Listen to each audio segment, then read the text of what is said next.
გამარჯობათ, მე გახლავართ, მე გინეკოლოგი დარია გოგია. დღეს ვისაუბრებთ ძალიან აქტუალურ თემაზე, როგორც გახლავთ ბაქტერიული ვაგინოზი. ბაქტერიული ვაგინოზი ერთ-ერთი ყველაზე გავრცელებული დაავადებაა, რომელიც ძირითადად გვხვდება რეპროდუქციული ასაკის ქალებში. ბაქტერიული ვაგინოზი ეს გახლავთ ანთებითი დაავადება, რომელიც გამოწვეულია საშოს მიკროფლორის, საკუთარი მიკროფლორის უწესრიგო გამრავლებით, რომელიც არღვევს საშოს ბიოცენეს. ბაქტერიული ვაგინოზი განსაკუთრებით ისეთ შემაწუხებელი დაავადებაა, შეიძლება ესე დავარქვათ, იმიტომ რომ ამ დროს ქალებს აღენიშნებათ ერთ-ერთი გამოხატული სიმპტომი, ეს არის უხვი გამონადენი საშოდან, სპეციფიური სუნით და ასევე მნიშვნელოვანია ძალიან ხშირად გამოხატული სიმპტომი, ეს გახლავთ სქესობრივი ცხოვრების დროს ძლიერი ტკივილი და წვა. დაავადება რა თქმა უნდა ხტენს გავლენას ქალის ცხოვრების ხარისხზე, ძალიან ცვლის მის ცხოვრების ხარისხს და მის ესე ვთქვათ, მის სქესობრივ ცხოვრებასაც კი, იმიტომ რომ არიან ქალბატონები, რომლებიც საერთოდ უარს ამბობენ სქესობრივ ცხოვრებაზე აღნიშნული დაავადების გამო.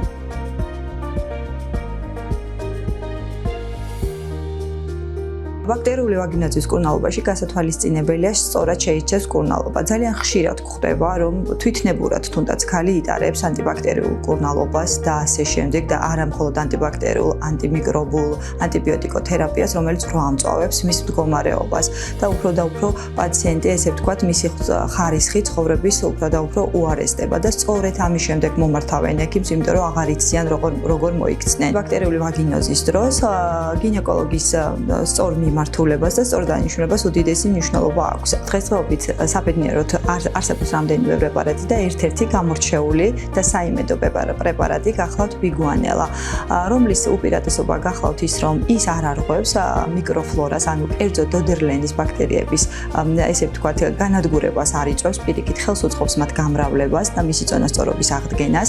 შემდგომი ეს გახლავთ, რომ მას აქვს მოქმედების ფართო სპექტრი, გამოყენება მის ძალიან მარტივია და ერთჯერადი გამოყენება აბსოლუტურად საკმარისია ამ ჩივილების ასალაგებლად და ქალისთვის კომფორტულია, ანუ მას არ სჭირდება ექიმთან ვიზიტი.